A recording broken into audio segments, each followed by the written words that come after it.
በጣም በሚገርም ሁኔታ ኦቦ ለማ መገርሳ ይፋ ያደረጉት መረጃ ይሄ የማፊያ 120 የሚባለው አደረጃጀት መስራቹና መሪው ጀዋር መሐመድ ነው። በጣም ብዙ የምናውቀው ሚስጥር አለ ይላሉ ኦቦ ለማ መገርሳ። እና ይህን የመሳሰሉ ጭንቅላቶች ለሀገራችን የዘመኑ ጭንቅላቶች ነው። ቁራ ብለው የገለጿቸው እነማንን ነው? አሁን ብዙ ሰው ከቴዲ አፍሮ ጋር ምላሽ ለመስጠት ነው ምናምን የሚሉ ትችቶች እያየው ነው። ከሆነ ነኝ ካለ ይሁንለት፣ ለቴዲ አፍሮ ቢሆን ለኔ ነው ካለ ቁራ ነኝ ካለ ይሁንለት።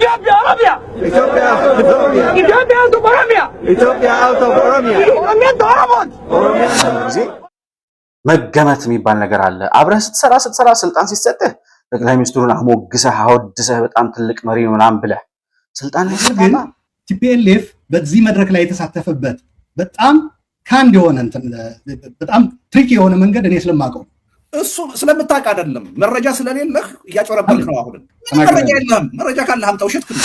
23 ፋብሪካ ኦኤምኤን ሻሸመኔ ከሶማሌ ስደተኞችስ ይላሉ ኦቦ ለማ መገርሳ። 23 ፋብሪካ አለው ጀዋር ነው እያሉን ያሉት ኦቦ ለማ መገርሳ። ኦዲፒ ስብሰባ ላይ አብይ መጥቶ ያመኛል ምናምን መድኃኒቶችን ሰብስቦ ይዞ መጣ። የሆነ መድኃኒት ይዞ መጥቶ ወንበር ላይ አስቀመጠ መድኃኒት። ይሄው በዚህ መሳደቤ ይቅርታ ጠይቃለሁ በጣም ስሜታዊ ሁኜ ስለነበር ነው ብሎ የለጠፈው ደብዳቤ ነው። ማንን ነው ይቅርታ የምትጠይቀው? እኛ እኮ ልደቱ አያሌው ሞቷል ብለን አፈር ከመለስን አማራ ጥላቻ አብይ ለአማራ ጥላቻ ያለው እንትን ዲፕ ነው፣ በጣም ዲፕ ነው። እድገትንና ብልጽግናን ኢትዮጵያን በሚገባት ከፍታ ልክ ማስቀመጥን ይዞ የመጣ ፓርቲና መሪ እንደመሆኑ መጠን ይህን መሪ አለመደገፍ የኢትዮጵያን እድገት እንደመንቀፍ ተደርጎ ስለሚቆጠር ነው።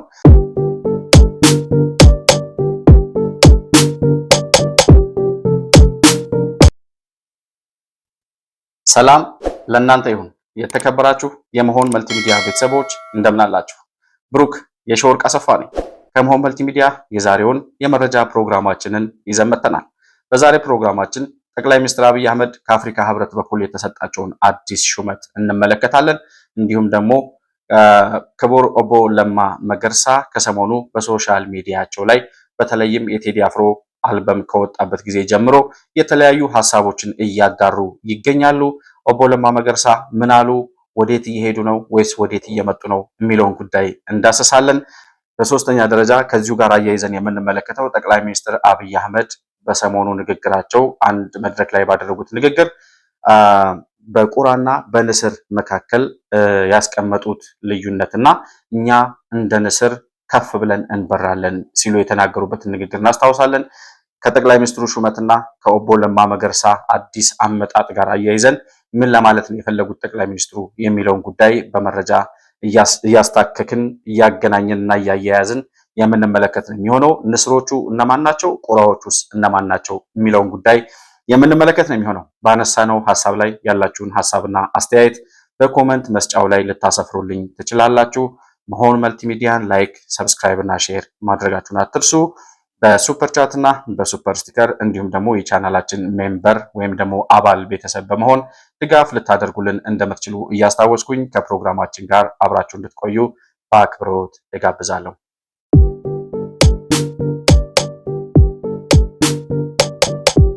እንግዲህ ጠቅላይ ሚኒስትር አብይ አህመድ ከሰሞኑ በአፍሪካ ህብረት በኩል በነበረ አንድ ስብሰባ ላይ የአፍሪካ ህብረት ጠቅላይ ሚኒስትር አብይ አህመድን የአፍሪካ ህብረት የሰው ሰራሽ አስተውሎትና የዲጂታል ጤና ዘርፍ መሪ አድርጎ መሾሙን ከሰሞኑ የሰማነው ዜና ያስረዳል። ጠቅላይ ሚኒስትሩ እንግዲህ በአፍሪካ ደረጃ በኢትዮጵያ ውስጥ የሰሩት በአርቲፊሻል ኢንተለጀንስ ዘርፍ ኤአይን ኢትዮጵያ ከቀደሙት ሀገሮች አንጻር እንድትወዳደርና ከነሱ አንጻር የሚገባትን ያህል ቴክኖሎጂ አውቃ ትውልዱም ደግሞ ያንን መጠቀም የሚችል ትውልድ ለማፍራት በሚያስችል ደረጃ ከቀደሙት ሀገራት ጋር ሊወዳደር ወይም ደግሞ ሊስተካከል በሚችል ደረጃ እጅግ በጣም ግዙፍ መሰረተ ልማቶች እየተሰሩ እንደሆነ ይታወቃል። የአርቲፊሻል ኢንተለጀንስ ኢንስቲትዩት አዲስ አበባ ላይ የተገነባውን ከዚህ በፊት ለመሆን መልቲሚዲያ ቤተሰቦች ሂዳችሁ እንድትጎበኙ ጥሪ አድርጌ ነበረ። አሁንም ይህን የአርቲፊሻል ኢንተለጀንስ ኢንስቲትዩትን ያልጎበኛችሁ ካላችሁ ልጆቻችሁን በተለይም ደግሞ ለቴክኖሎጂ ፍላጎት ያላቸውን ልጆች ይዛችሁ ሂዳችሁ ብትጎበኙት ታተርፉበታላችሁ። እጅግ በጣም የሚያስደምም በተለይ ለልጆች አዲስ ሀሳብ መፈንጠቅ የሚችል መፍጠር የሚችሉ መስራት የሚችሉ አዳዲስ ልጆችን በማፍራት ረገድ ውጤታማ የሆነ ስራ እየሰራ ያለ በኢትዮጵያ ነው ወይ የተሰራው? ይሄ ኢትዮጵያ ውስጥ ነው ወይ? ይሄ ቴክኖሎጂ ከዚህ በፊት በወያኔ ዘመን እንዴት መረጃውን ራሱ እንዴት አላገኘንም? በመጽሐፍ ላይ በሆነ ፊልም ላይ ከምናየው ነገር በስተቀር ኢትዮጵያ ውስጥ በዚህ አጭር ጊዜ እንደዚህ አይነት ዘመናዊ የሆነ ኢንስቲትዩት ተከፍቶ ኢትዮጵያ በአርቲፊሻል ኢንተለጀንስ ዘርፍ ከሌሎች ሀገራት ጋር ተወዳዳሪ ሆና የምትቀጥልበትን ነገር እናያለን ብለን በዚህ ቅርብ ጊዜ ውስጥ ያሰበ ማንም አልነበረም። ነገር ግን ጠቅላይ ሚኒስትሩ ገና ጠቅላይ ሚኒስትር ከመሆናቸው በፊት ከ15 ከ16 ዓመት በፊት ጀምሮ በዲጂታል ኢትዮጵያ በአርቲፊሻል ኢንተለጀንስ በቴክኖሎጂ በአጠቃላይ በቴክኖሎጂ ዘርፉ ላይ ያላቸው ንቃተ ህሊናና ግንዛቤ እጅግ በጣም ከፍተኛ ስለሆነ ከ15 ዓመት በፊት ዲጂታል ኢትዮጵያን እውን ለማድረግ ሞባይል ባንኪንግ ለማስጀመር ኢቭን ኤቲኤም ራሱ ለማስጀመር ጥያቄ አቅርበው ወያኔ ህወሓት መራሹ ኢህአዴግ ፈቃደኛ ስላልነበር ጠቅላይ ሚኒስትር እስከሚሆኑ ድረስ የቆየበትን ጊዜ እናስታውሳለን። አሁን ያንን ህልማቸውን ይዘው መጥተው ለቴክኖሎጂ በጣም ቅርብ ስለሆኑ ጠቅላይ ሚኒስትሩ ያንን ህልማቸውን እውን አድርገው ዓለም እየሄደበት ካለው ሁኔታ አንጻር አገርን ለማስተካከል ኢትዮጵያ ከቀደሙት ሀገሮች ጋር ተስተካካይ የሆነ የቴክኖሎጂ ዕውቀትና ያንን መጠቀም የሚችል የቴክኖሎጂ ኢንፍራስትራክቸር እና ያንን መጠቀም የሚችል አዲስ ትውልድን ከማፍራት ረገድ ከፍተኛ የሆነ አስተዋጽኦ ያለው በቴክኖሎጂ ደረጃ የሚሰሩ ትላልቅ ግዙፍ መሰረተ ልማቶችን እየሰሩ እንደሆነ ይታወቃል። በዚህ 8 ዓመት ውስጥ ኢትዮጵያ አሁን ያለችበት የዲጂታላይዜሽን ሁኔታ የሞባይል ባንኪንግ ትራንዛክሽን በሞባይል ብቻ እየተፈጸመ ያለበት ሁኔታ አብዛኛው ሰው ከገንዘብ ንክኪ እየወጣ በሲስተም በሚደረጉ ክፍያዎች እየተከናወኑ ያሉ ስራዎችን ስንመለከት በአጠቃላይ ዲጂታላይዜሽን የሚባለውን ኮንሰፕት በኢትዮጵያ ሰማይ ስር እውን ለማድረግና ትውልዱም ህዝቡም ይህን ቴክኖሎጂ የሚጠቀም እንዲሆን ከማድረግ ረገድ በዚህ 8 ዓመት ውስጥ የተሰራው ስራ እጅግ በጣም ከፍተኛ ነው። በአርቲፊሻል ኢንተለጀንስ በኢንስቲትዩቱ ብቻ ሳይሆን አዳዲስ መፍጠር የሚችሉ ልጆችን በማብቃትና በማበልጸግ ደረጃ ራሱ ከፍተኛ የሆነ ስራ እየሰሩ መሆናቸውን የተመለከተው የአፍሪካ ህብረት ጠቅላይ ሚኒስትሩ ይሄንን ህልምና ራዕያቸውን በኢትዮጵያ ብቻ ሳይሆን በመላው አፍሪካ እውን እንዲያደርጉ መሪ አድርጎ ሹሟቸዋል ማለት ነው። ጠቅላይ ሚኒስትር አብይ አህመድ እንግዲህ ከዚህ በፊት ስለ አፍሪካና ስለ ኢትዮጵያ ሲናገሩ ኢትዮጵያ አፍሪካን መምራት አለባት እያሉ ብዙ ጊዜ ሲናገሩ ተመልክተናል። ለአፍሪካ የሚተርፍ በምግብ ራሳችንን በመቻል በቴክኖሎጂ ዕውቀታችን በሚሊታሪ ዘርፍ በተለያዩ ሁኔታዎች ለአፍሪካ የሚተርፍ ማንነትና ብልጽግና ሊኖረን ይገባል ሲሉ እናስታውሳለን። በተደጋጋሚ የሚያነሱትም ሐሳብ ነው። አፍሪካ ውስጥ እንግዲህ ከ300 ሚሊዮን በላይ የሚሆኑ ወጣቶች አሉ ተብሎ ይታሰባል። ይሄ 300 ሚሊዮን እና ከዛ በላይ የሆነ ወጣት ከቴክኖሎጂ ጋር ሲገናኝ ከአርቲፊሻል ኢንተለጀንስ ጋር ሲተዋወቅ አፍሪካን ምን አይነት ኢሜጅ ሊሰጣት እንደሚችልና እስከዛሬ ተኝተን አንቀላፍተን የነበርንበትን ዘመን ኢትዮጵያ እየነቃች ባለችበት ደረጃ ማንቃት ይችላሉ የሚል እምነት ስላደረባቸው ጠቅላይ ሚኒስትሩን የአፍሪካ ህብረት የሰው ሰራሽ አስተውሎትና የዲጂታል ጤና ዘርፍ መሪ እንዲሆኑ አድርጎ ሾሟቸዋል ማለት ነው። ከዚህ በፊት ጠቅላይ ሚኒስትሩ ከዚህ ሽልማት በፊት ምን ሽልማቶችን አግኝተዋል የሚለውን ነገር እንደው በተወሰነ ደረጃ በወፍ በረር ለመመልከት ያህል ዋናውን የዓለም የሰላም ኖቤል ሽልማትን ሳንቆጥር ኖቤል ሎሬት የሆኑበትን ሳንቆጥር በትላልቅ ተቋማት ዘርፍ በሰሯቸው ስራዎች የተሸለሙትን ስንመለከት በጥር 2024 ዓመተ ምህረት የዓለም የምግብና የእርሻ ድርጅት የድርጅቱን ከፍተኛ የክብር ሜዳሊያ አግሪኮላ የሚባሉን ሽልማት እንደሰጣቸው እናስታውሳለን። ይሄ የሚሆነው በምግብ በስንዴ ልማትና በምግብ ራስን ለመቻል በሚደረገው ጠቅላይ ሚኒስትሩ ግብርናን ለማዘመን እየሄዱ ባለበት ርቀት ሽልማቱ ይገባቸዋል ላበረከቱት አስተዋጽኦ በሚል ነው የአግሪኮላ ሜዳሊያ ተሸላሚ የሆኑት ማለት ነው። ሁለተኛው ጥቅምት 2025 አሁንም ይሄው የፋኦ የሚባል ድርጅት በዘላቂ የደን አጠቃቀምና አፈጻጸም ላይ ከፍተኛ እውቅና ሰጥቷቸዋል። በአረንጓዴ አሻራ ግሪን ሌጋሲ ላይ ባበረከቱት አስተዋጽኦ ማለት ነው። በሶስተኛ ደረጃ ታህሳስ 2022 ላይ ዋሽንግተን ዲሲ ላይ የላቀ የአፍሪካ መሪነት ሽልማትን ወስደዋል። የላቀ የአፍሪካ መሪነት ሽልማት ዋሽንግተን ዲሲ ላይ በተዘጋጀ ፕሮግራም ላይ ሽልማቱ ተበርክቶላቸዋል። በአራተኛ ደረጃ መስከረም 2024 ዓ.ም ኢጋድ ወይም የምስራቅ አፍሪካ በይነ መንግስታት የሚባለው ድርጅት ለ3 ዓመታት የኢጋድ የቱሪዝም ሻምፒዮን እንዲሆኑ መርጧቸው እንደነበረ ካገኟቸው ዋና ዋና ሽልማቶች ውስጥ የሚጠቀሱት ናቸው። ጠቅላይ ሚኒስትሩ ይሄንን ሽልማት በዚህ በ8 ዓመት ውስጥ እንዴት ሊቀዳጁ ቻሉ የሚለውን ነገር ስንመለከት ጠቅላይ ሚኒስትር አብይ አህመድ በቅርቡ ያነሱትን በቁራና በንስር መካከል ያነሱትን ምሳሌ እና ንግግር ማንሳት አስፈላጊ ይሆናል። እኛ እንደ ቁራ በቆሻሻ ቦታ የምንገኝ ወይም ደግሞ ስናለቅስና ስንጮህ የምንኖር ብቻ አይደለንም። ቁራ ንስርን ከላዩ ላይ ተቀምጦ ሊያጠቃው፣ ሊነክሰው፣ ሊጎዳው ሁሉ ቢሞክር ንስሩ ለዛ ቁራ ምላሽ አይሰጥም። እኛ ከፍ ብለን መብረር ስለምንችል ልክ እንደ ንስር ቁራው ካለበት ወይም ደግሞ ቁራው ከቁራ ሰፈር አሁን ቁራ መብረር የሚችልበት ከፍታ አለ። ከዛ ከፍታ በላይ መብረር ሲጀምር ቁራው ራሱ ንስሩን ማጥቃት ብቻ ሳይሆን መተንፈስ ሁሉ ስለሚያቅተው ከላዩ ላይ ከንስሩ ላይ ወርዶ ተፈጥፍጦ የሚወድቅበትን ሁኔታ ሲናገሩ ነበር። እና ከጠላቶቻችን አካሄድ አንጻር እኛ ከፍ ብለን ነው የምንበረው። ለቁራዎች ምላሽ አንሰጥም።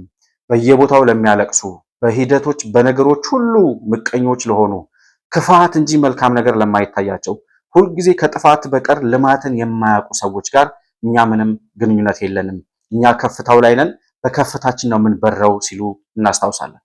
በዛው መሰረት እንግዲህ የሚነገርባቸውን ትችት ጠቅላይ ሚኒስትሩ ሀገር እያጠፋ ነው፣ ጠቅላይ ሚኒስትሩ እንዲህ እያለ ነው ምናምን እያሉ የሚያላዝኑ ሰዎች እስከዛሬ ቢኖሩም ጠቅላይ ሚኒስትሩ ግን በቀን ከቀን እንቅስቃሴያቸው በሙሉ እድገታቸውን፣ የሀገርን ልማት፣ የሀገርን ብልጽግና እሳቸውም እየሄዱበት ያለውን ከፍታ ኢንተርናሽናሊ በሆኑ ሹመቶቻቸውና ሽልማቶቻቸው የስራቸውን ውጤት ማረጋገጥ እንችላለን። ያም ካነሰ ደግሞ ከዚህ በፊት የስራ ባልደረባቸው ወይም አለቃቸው የነበሩት ሳይንስና ቴክኖሎጂ ሚኒስቴር ውስጥ እያሉ በዛን ሰዓት አንድ ኃላፊ የሆኑ ሰው ከጠቅላይ ሚኒስትር አብይ አህመድ ጋር ይሰሩ ነበር። ተፈራ ዋልዋ ይባላሉ። አቶ ተፈራ ዋልዋ ስለ ጠቅላይ ሚኒስትር አብይ አህመድ የመጠቀ ጭንቅላት ባለቤትነት ምን ብለው ነበር የሚለውን ጉዳይ ልጋብዛችሁና ተመልሼ እመጣለሁ። አብይ እና አብይን የመሳሰሉ ጭንቅላቶች ለሀገራችን የዘመኑ ጭንቅላቶች ናቸው። ፈጥኖ መሄድ የሚችሉ ጭንቅላቶች፣ ለውጥ ፈላጊ ጭንቅላቶች። ለውጡ ደግሞ ዝም ብሎ ይሄ ተነካኪ ለውጥ ተሻግሮ የሚሄዱ ለውጦች ማምጣት የሚፈልጉ ጭንቅላቶች ናቸው። ታዲያ ይሄ ኢትዮጵያን አሸጋግርም ብሎ ማሰብ እንዴት ይቻላል?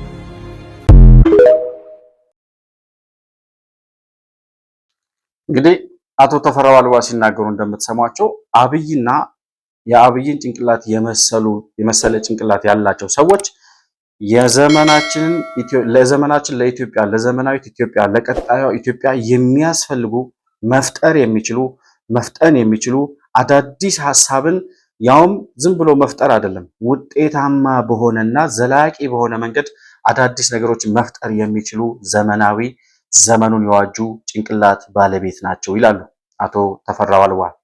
እኛም የምንለው ለዚህ ነው። ጠቅላይ ሚኒስትር አብይ አህመድን የምንደግፍበት ዋናው ምክንያት ምንም እንኳን እኛ ለራሳችን ለኢትዮጵያ እድገት ይጠቅማል ይሄ ጠቅላይ ሚኒስትር ብለን የራሳችን ሐሳብ ሳፖርት ከማድረግ ባለፈ ጠቅላይ ሚኒስትሩ ደጋፊም አጋዥም የሚፈልጉ ሰው አይደሉም። ባለው ህልምና ራዕይ እኔ አንቱ በል ስለምትሉኝ ነው እንጂ እኔ አብቹን አንቱ ማለት ይከብደኛል በጣም እና አንቱ እያልኩ ከቀላቀልኩኝ ይቅርታ ለማለት ነው። ብዙ ጊዜ ኮመንት ስለሚሰጠኝ የሀገር መሪ አንተ አይባል ምናምን ብላችሁኛልና አክሴፕት አደርጋለሁ እሱን። እና ጠቅላይ ሚኒስትሩ ያላቸው ህልምና ራዕይ ለኢትዮጵያ የሚጠቅም ለሀገር የሚጠቅም እድሜ ልካቸውን መሪ ለመሆን ሲዘጋጁ የኖሩ እንደመሆናቸው መጠን ይዘውት የመጡት ዓላማና ራዕይ ደግሞ ኢትዮጵያዊነትን፣ እድገትንና ብልጽግናን ኢትዮጵያን በሚገባት ከፍታ ልክ ማስቀመጥን ይዞ የመጣ ፓርቲና መሪ እንደመሆኑ መጠን ይህን መሪ አለመደገፍ የኢትዮጵያን እድገት እንደመንቀፍ ተደርጎ ስለሚቆጠር ነው ከእሳቸው ጎን እስካሁን ድረስ ያለ ነው።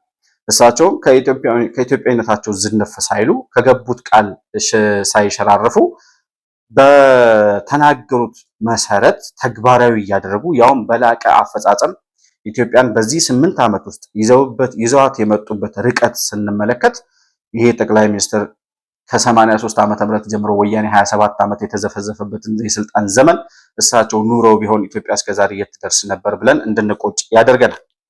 እንግዲህ የጠቅላይ ሚኒስትሩ ስኬት ይሄ ከሆነ እሳቸው ቁራ ብለው የገለጿቸው ሰዎችስ የሉም ወይ?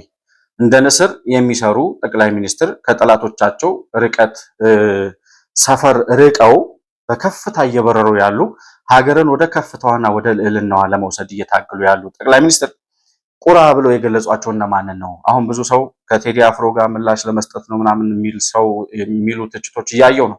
ከሆነ ነኝ ካለ ይሁንለት፣ ለቴዲ አፍሮም ቢሆን ለኔ ነው ካለ ቁራ ነኝ ካለ ይሁንለት፣ ምንም አንቃወምም። እዛ ላይ እሳቸው እከሌ አላሉ። እንደ ቁራ ቆሻሻ ቦታ አንገኝም፣ እኛ እንደ ንስር ከፍ ብለን እንበራለን ያሉት። ስለዚህ እንደዛ ከሆነ አይ እኔን የተናገሩት ካለ ቁራ ነኝ ቆሻሻ ላይ ነው የምገኘው እያለ ያ ሰውዬ ነኝ ካለ ስድቡን ለራሱ ከወሰደው ምንም ማድረግ አንችልም። ነገር ግን እኛ ራሱ እንደ ቁራ የምንቆጥራቸው ሰዎች የሉም ወይ? የእውነት የቁራ ማንነት ያላቸው ከመጮህና ከማልቀስ ከማላዘን በስተቀር ሌላ ነገር የማይታያቸው ከቆሻሻ ቦታ ከዘረኝነት ከአጥንት ቆጠራና ከደም ጥራት ጋር ሁልጊዜ ወሬያቸውና ግንኙነታቸው የሆኑ ሰዎች የሉም ወይ? ስለ አጥንት ቆጠራና ስለ ደም ማንነት ስለ ዘር ማንነት እየዘረዘሩ የሚውሉ እንደዚህ አይነት ቆሻሻ ፖለቲካ ሲጫወቱ የሚውሉ እርስ በርስ ከማጋጨት ባለፈ እርስ በርስ ተባብሮ ስለማደግ የማያስቡ በተለይ ደግሞ ፐርሰናሊ ከጠቅላይ ሚኒስትሩ ጋር ባላቸው ልዩነት አታክ ለማድረግ ፐርሰናሊ ጠቅላይ ሚኒስትር አብይን አታክ ለማድረግ እድሜ ልካቸውን ልክ እንደ ስራ አድርገው የያዙ ሰዎች የሉም ወይ? እንደ ቁራ ሲጮሁ የሚውሉ የሚለውን ጉዳይ ስንመለከት መጀመሪያ ላይ የምናገኘው ትልቁ ወይም ዋናው ረባሹ ቁራ ጀዋር መሐመድ ይባላል። ጀዋር መሐመድ ምን ብሎ ነበረ ገና ወጣት እያለ? In the following clip, you will see Jawar saying, Ethiopians out of Oromia and Oroma for Oromians. This video was taped during a small protest in the U.S. Ethiopia out of Ethiopia, Oromia! Ethiopia out of Oromia! Ethiopia out of Oromia! Ethiopia out of Oromia! Oromian to Oromon! Oromian to Oromon! Oromian to Oromon! Oromian to Oromon! Oromon liberation! እኔ ባለሁበት 99% ሙስሊም ነው። ስለዚህ ማንም ሰው ደፍሮ ቀና አይልም። በሜንጫ አንገቱን ነው የምንለው። ይህ ሰውዬ ኢትዮጵያ አውት ኦፍ ኦሮሚያ የሚለውን ነገር ሲናገር ተሳስቶ አልነበረም።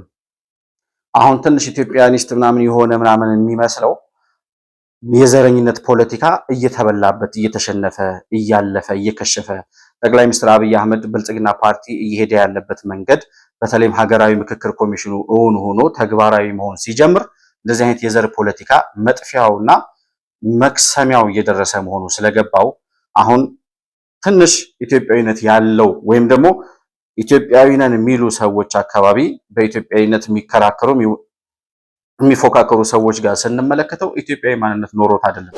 ህልሙም ራእዩም ኦሮሚያ ፈርስት የሚል ነው። ጀዋር መሐመድ እንደ ቁራ ሲጮህ እንደ ቁራ ሲለፈልፍ እንደ ቁራ ከቆሻሻ ቦታ ሳይጠፋ ስናቀው ጀምሮ እስካሁን ድረስ ከረብሻ ከግርግር ከወከባ እና ከብሶት ማራገብ በስተቀር ጠብ የሚል ሐሳብ ማፍለቅ የማይችል ትልቁ ቁራ ጀዋር መሐመድ ይባላል።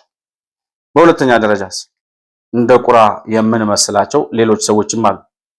ልደቱ አያሌውና አሉላ ሰለሞን ሲሰዳደቡ ሰሞኑን ሰምታችኋል። አሉላ ሰለሞን ጉድ አደረገው አሉ ልደቱ አያሌው። የኢንተርኔት በይነ መረብ ያላችሁ የምትሰበስቡት ስብሰባ ከሽፏል አላቸዋል። እንዴት አወቀ አሉላ? እኛ እኮ ገና ሲጀምር ጀምሮ የከሸፈ ስብሰባ ነው፣ የሙታን ስብስብ ነው፣ የአዛውንቶች ክበብ ነው፣ የጡረተኞች መደበሪያ ነው እያልን እኮ ስንናገር ምንም ጠብ የሚል ነገር እንደማይሰሩ ስንናገር ነበረ። ዘግይቶም ቢሆን ከገባህ ጥሩ ነው ማለት እንፈልጋለን። ልደቱ አያሌው ግን በጣም ኢሪቴት ነው። እንዴት እንደዚህ ትለኛለህ?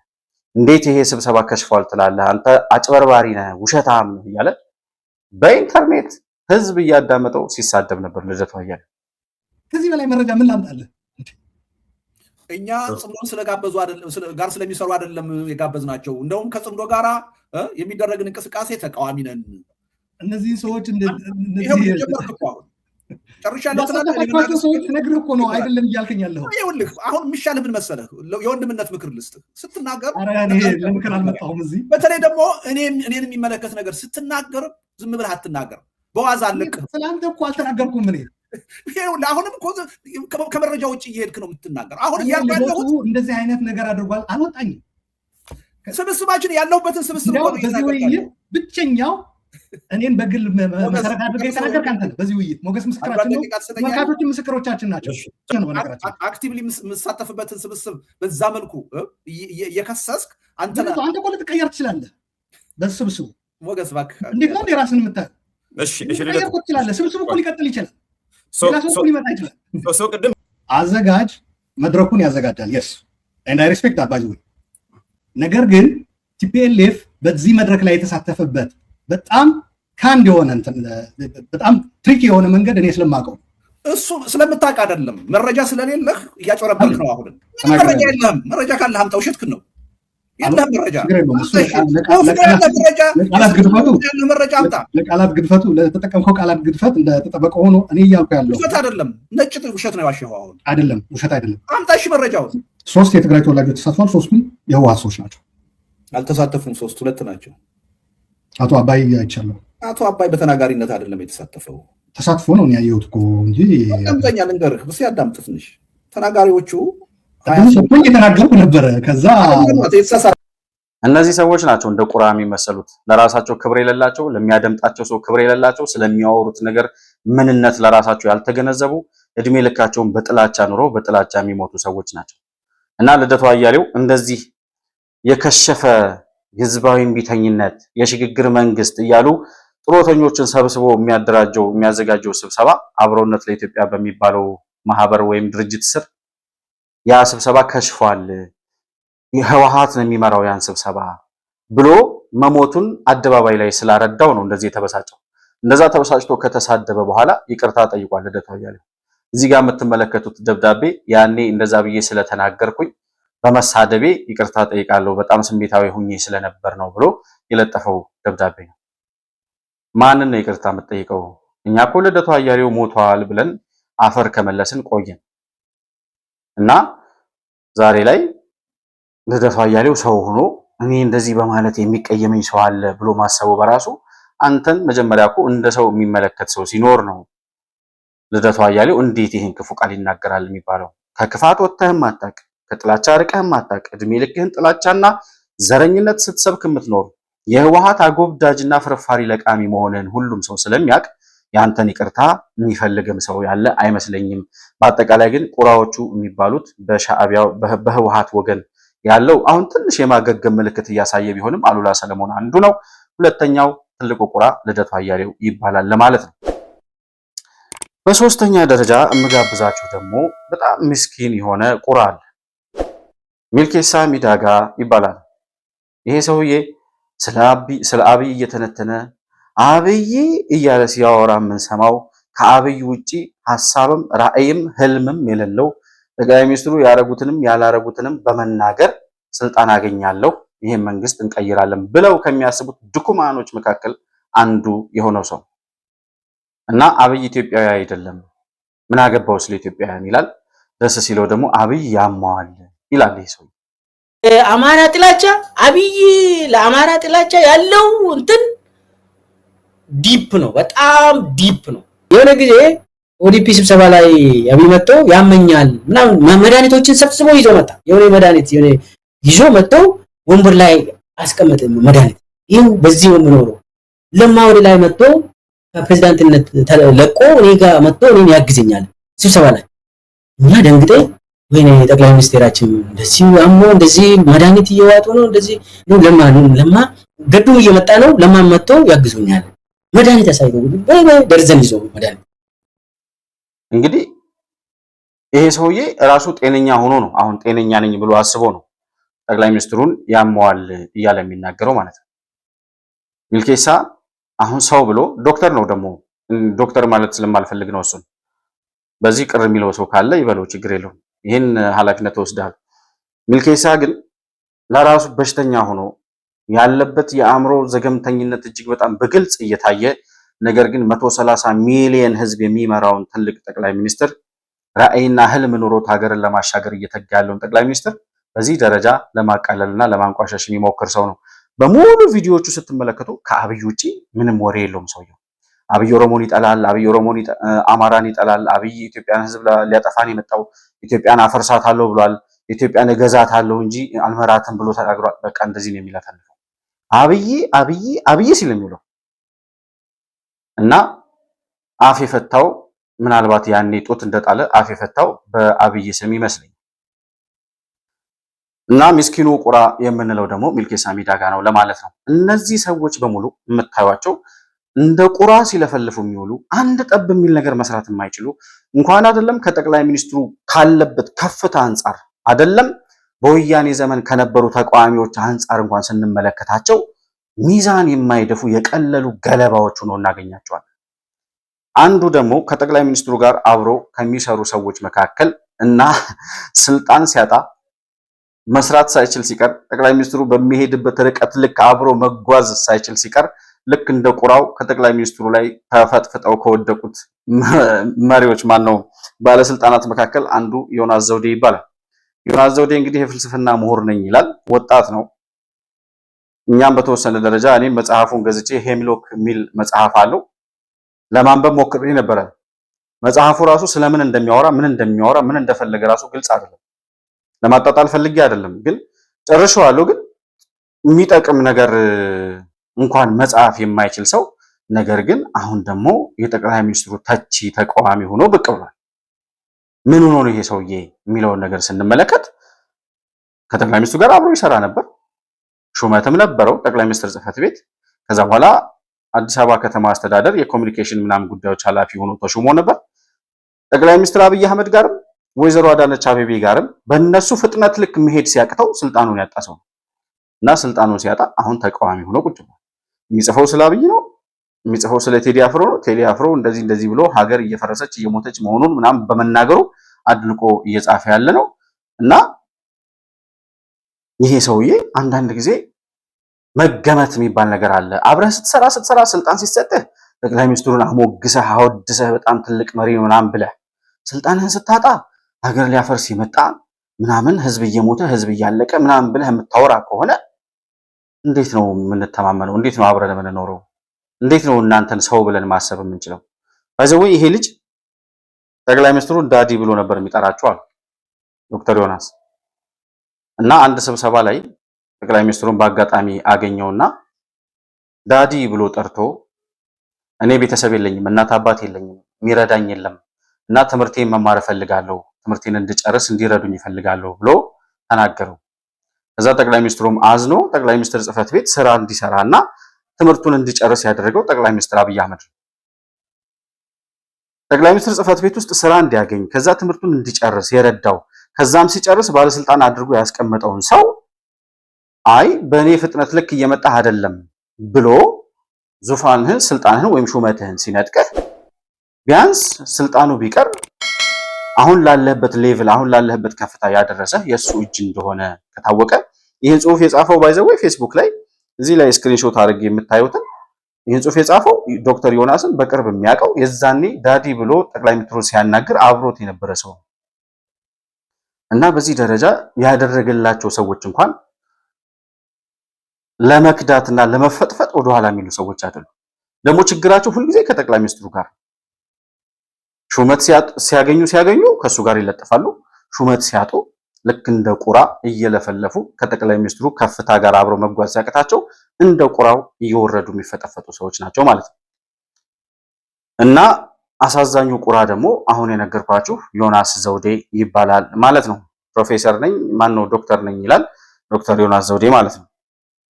በመጨረሻ ተቃዋሚዎቹ በሙሉ ቁራዎች ናቸው ወይ የሚለውን ነገር ደግሞ ማንሳት እንፈልጋለን። ከሰሞኑ ወደ ኢትዮጵያ የፖለቲካ መድረክ ብቅ እያሉ ካሉ ሰዎች መካከል ኦቦ ለማ መገርሳን እናገኛለን። ኦቦ ለማ መገርሳ እንግዲህ ከረጅም ጊዜ ዝምታ በኋላ ከቅርብ ጊዜ ወዲህ በፌስቡክ ፔጃቸው ላይ አንዳንድ መልእክቶችን ማስተላለፍ ጀምረዋል እና የመጀመሪያው መልእክታቸው ኦቦ ለማ መገርሳ አንዳንድ ነገሮችን ግልጽ ለማድረግ ያህል ብለው በራሳቸው ፌስቡክ ፔጅ ላይ የጻፉት ዛሬም ከወንድሜ ከጠቅላይ ሚኒስትር ዶክተር አብይ አህመድ ጎን መሆኔን ላረጋግጥላችሁ ፈልጋለሁ። ጠቅላይ ሚኒስትር አብይ አህመድ ለኢትዮጵያ የሚተጋ ለኢትዮጵያ የሚሰራ በጣም ብሩህ አእምሮና ዓላማ ያለው ወጣት መሪ ነው እና ዛሬም ከወንድሜ ጠቅላይ ሚኒስትር አብይ አህመድ ጋር ነኝ፣ ይህንን ለህዝብ ግልጽ ለማድረግ ነው ብለው ጽፈው ነበር። ዌልካም ቱ አወር ወርልድ እንላለን እኛ። ባይ ዘ ዌይ ኦቦ ለማ መገርሳን ከሚያከብሯቸው ሰዎች መካከል እጅግ በጣም ከሚወዷቸውና ከሚያከብሯቸው ሰዎች መካከል አንዱና ዋነኛው ነኝ ለማለት እፈልጋለሁ። ከዚህ በፊትም ገልጬዋለሁ። ቢያንስ ልዩነታቸውን በልዩነት ይዘው እንደ ሌሎቹ እንደነገዱ አንዳርጋቸው እንደ ዘንዶቹ ምናምን ከሌ ማለት ባያስፈልግም አሁን አብረዋቸው ይሰሩ የነበሩ ነገር ግን ስልጣንና ሹመት ሲያጡ ወይም ደግሞ ልዩነት ከጠቅላይ ሚኒስትሩ ጋር ሲፈጠር ወደ ስድብ፣ ወደ ጥላቻ፣ ወደ ነቀፌታ ከገቡ ሰዎች ይልቅ ኦቦ ለማ መገርሳ ልዩነታቸውን በልዩነት ይዘው ራሳቸውን ሳያዋርዱ ክብራቸውን ይዘው የቀጠሉ ሰው ናቸው። መቃወምም ከሆነ ስርዓት ባለው መንገድ አግባብ ባለው መንገድ ፓርቲ ይዞ መጥቶ መቃወም እንኳን አንድ ነገር ነው። ከጠቅላይ ሚኒስትሩ ጋር አብረህ እየሰራህ ቆይተህ ከዛ በኋላ የሆነ ልዩነት ሲፈጠር ወይ ድርጅት ይዘህ መጥተህ አትታገል፣ ወይ ሐሳብ ይዘህ መጥተህ የጠቅላይ ሚኒስትሩ ሐሳብ እንደዚህ ነው ብለህ ሐሳቡን በሐሳብ አትተች። የሚያታግል ሐሳብ ይዘህ አትመጣ። ጠቅላይ ሚኒስትሩ የበላውን የጠጣውን የሄደበትን ያወራውን የነዳውን መኪና ምናምን እያወራህ ህዝብ ይቀበለኛል ብሎ ማሰብ በጣም ነውር ነው እና ኦቦ ለማ መገርሳ እንደዛ ባለማድረጋቸው ከሚያከብሯቸው ሰዎች መካከል አንዱና ዋነኛው ነው ለማለት ፈልጋለሁ እና ከጠቅላይ ሚኒስትር አብይ አህመድ ጎን መሆናቸውን ዛሬም ስለገለጹ ደግሞ በጣም ደስ ይለኛል። በሁለተኛ ደረጃ ምን አሉ ኦቦ ለማ መገርሳ ስለ ቴዲ አፍሮ ዘፈን በጣም ቅሬታቸውን ገልጸው ነበረ። የቴዲ አፍሮ አልበም እጅግ በጣም ወገንተኝነት የታየበት የኢትዮጵያን አሁን ያለችበትን ነባራዊ ሁኔታ የማይገልጽ ክፋትን የሚያሳይ ተስፋን ሳይሆን ተስፋ መቁረጥን በሀገር ተስፋ ማድረግን ሳይሆን ሀገር እየሞተች ነው ብሎ የገለጸበት መንገድ እጅግ በጣም ለህዝቡ ጨለምተኝነትን የሚያስተላልፍ እና ደግሞ ተገቢ ያልሆነ አሁን ያለችውን ኢትዮጵያን ያልተረዳ ዘፈን ነው ሲሉ ኦቦ ለማ መገርሳ አስተያየታቸውን ወደ 3-4 ጽሁፎችን ጽፈዋል በዚህ ጉዳይ ላይ። ዋናው ሐሳብ ግን ሲጨመቅ ይሄንን ይመስላል። ስለ ጀዋር መሐመድም ያሉት ነገር አለ። ጀዋር መሐመድ ከቅርብ ጊዜ ወዲህ እንግዲህ ማፊያ 120 እያለ የሚገልጻቸው የመንግስት የጸጥታ አካላት በማህበረሰቡ ላይ እየፈጸሙ ያሉት ግፍና በደል እያለ የሚፈጽመው ፖሊሶች የሆነ ወጣት ሲደበድቡ የሆነ ሰው የሆነ ነገር ሲያደርጉ ምናምን የሚያሳይበት ቪዲዮ ምናምን ሶሻል ሚዲያው ፌስቡክ ፔጁ ላይ ይለጥፋል። በጣም በሚገርም ሁኔታ ኦቦ ለማ መገርሳ ይፋ ያደረጉት መረጃ ይሄ የማፊያ 120 የሚባለው አደረጃጀት መስራቹና መሪው ጀዋር መሐመድ ነው። በጣም ብዙ የምናውቀው ሚስጥር አለ ይላሉ ኦቦ ለማ መገርሳ። በጣም በሚገርም ሁኔታ ራሱ በጸጥታ መዋቅር ውስጥ ያደራጃቸው ይሄ በሚኒሻ ምናምን በፖሊስ ደረጃ ያሉ በተለይ ገጠር ወረዳ ቀበሌ ማህበሮች አካባቢ ያደራጃቸው የጀዋር መሐመድ የማፊያ ግሩፖች አሉ። እነዛ ማፊያዎች የሚሰሩትን ስራ ነው የመንግስት የጸጥታ አካላት ማህበረሰቡን እንዴት እንደሚበድሉ እዩ እያለ ፌስቡክ ፔጅ ላይ የሚለጥፈው እና ኦቦ ለማ መገርሳ ትተናው ነው እንጂ በጣም ብዙ የምናውቀው ሚስጥር አለ እና ገና ብዙ የምናወራርደው ሂሳብ አለን ብለውታል ጀዋር መሐመድ። አረ ኦቦ ለማ መገርሳ ይምጡና የዚህን ሰውዬ ጉድ ለህዝብ ግልጽ ያርጉልን። አይነው ብዙ የሚያውቁት ነገር እንዳለ እናውቃለን። በተለይ ኦሮሚያ ክልል ፕሬዝዳንት እንደመሆኑ መጠን እና ከጀዋር መሐመድ ጋር ቅርብ ግንኙነት እንዳለው ሰው እርሶ ብዙ ለህዝብ ማስረዳት ያለበት ብዙ ነገር አለ ብዬ አስባለሁና በዚህ መስመር በመምጣቶት እጅግ በጣም ደስተኛ መሆኔን ለመግለጽ እፈልጋለሁ። በቅርቡ ደግሞ ትላንትና ጠዋት ላይ የጻፉት መረጃቸው ደግሞ እንደ ጀዋር መሐመድ የኦሮሚያን ክልልና የኦሮሞን ህዝብ የዘረፈና የመዘበረ አለ ወይ ብሎ የጻፉት ነገር ነበረ እና 23 ፋብሪካ ኦኤምኤን ሻሸመኔ ከሶማሌ ስደተኞችስ ይላሉ ኦቦ ለማ መገርሳ። 23 ፋብሪካ አለው ጀዋር ነው እያሉን ያሉት ኦቦ ለማ መገርሳ። 23 ፋብሪካ ኦኤምኤን ሻሸመኔ፣ ኦኤምኤን የጀዋር ነው። ከዛ ከሶማሌ ስደተኞችስ ይሉና የማናውቅ ይመስላል እንዴ ብዙ የምናውቀው ነገር አለ ለጊዜው ብለን ለነገሮች ብለን ትተነው ነው እንጂ ብዙ የምናውቀው ሚስጥር አለ ይላሉ እና ጀዋር መሐመድ ከኦሮሞ ህዝብ እና ከኢትዮጵያውያን የዘረፈው ሀብት ወደ 23 ፋብሪካ ባለቤት አድርጎታል ማለት ነው። ኦኤምኤን የሚባለው ድርጅት የሱ እንደሆነ ይታወቃል። ከሶማሌ ስደተኞች እንግዲህ ከሶማሌ ስደተኞችስ ነው ያሉት እሳቸው። ከሶማሌ ስደተኞች ደግሞ እንግዲህ ለስደተኞች መዋጮ ምናምን ብሎ ገንዘብ አሰባስቦ ዘርፏል ማለት ነው። ይሄንን እንግዲህ እሳቸው ክሊር ሲያደርጉ ነገ ከነጎዳ የምንመለከተው የምናውቀው መረጃ ነው የሚሆነው። በአጠቃላይ ግን የማፊያ 120 አደራጅና መሪ እንዲሁም ደግሞ የኦሮሚያን ህዝብ የዘረፈ የመዘበረ ያጭበረበረ ሌባ አጭበርባሪ ቁራ መሆኑን ጀዋር መሐመድ ኦቦ ለማ መገርሳ ኮንፈርም አድርገውልናል። እሱ ብቻ ሳይሆን ኦቦ ለማ መገርሳ ዛሬም ጠቅላይ ሚኒስትር አብይ አህመድ ባገኙት የአፍሪካ ህብረት የኤአይ የአርቲፊሻል ኢንተለጀንስ የአፍሪካ ህብረት ተሿሚ ሆነው መሾማቸውን ከሰሙ በኋላ እንኳን ደስ አለህ ወንድሜ፣ አንተ ሀገርን ማቅናት ትችልበታለህ ብለው የጻፉት መረጃም ነበረ እና ጠቅላይ ሚኒስትር አብይ አህመድ ጋር አሁንም በጥሩ ግንኙነት ላይ መሆናቸውን እና ምናልባትም አሁን ከሰሞኑ እያደረጉ ባለው እንቅስቃሴ ምናልባትም የበኩላቸውን አስተዋጽኦ ሊያበረክቱ የሚችሉበት ብልጽግና ፓርቲ ውስጥ ቢገቡም ባይገቡም በሀገራቸው ፖለቲካ ላይ ግን መጥተው በኢትዮጵያዊነት ላይ አሻራቸውን ሊያሳርፉ የሚችሉበት እድል ይኖራል ብዬ ገምታለሁ። እንደዛ ቢሆን ደስ ይለኛል። ኦቦ ለማ መገርሳ እንግዲህ ከጊዜ በኋላ በጠቅላይ ሚኒስትር አብይ አህመድ ጋር ባላቸው ልዩነት ቢለያዩም ያኔ የለውጡ ሰሞን ኢትዮጵያዊነት ሱስ ነው በሚለው መፈክራቸውና ንግግራቸው እናስታውሳቸዋለን።